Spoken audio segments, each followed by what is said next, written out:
Nami talong diri guys, 25 days old na ni siya, na siya first niya nga bunga. Tapos makita ninyo daghan kay siya sanga sa ubos.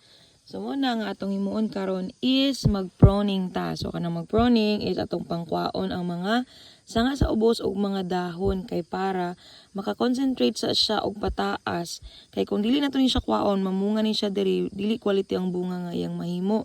Kay pag moabot siya sa yuta, mukulo na siya. So mabutang siya sa reject class B. Dayon pagkahuman, muna nga kompuningan nato siya, magpataas pa siya aron ang mga nutrients mag-focus og himo og mga sanga, mga fruit bearing nga mga sanga.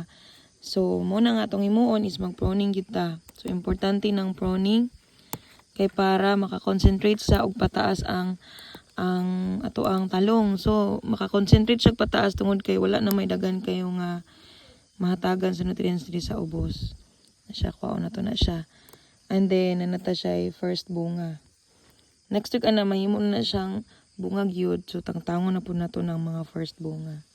So muna na siya tong dagway na mahawan na dayon siya.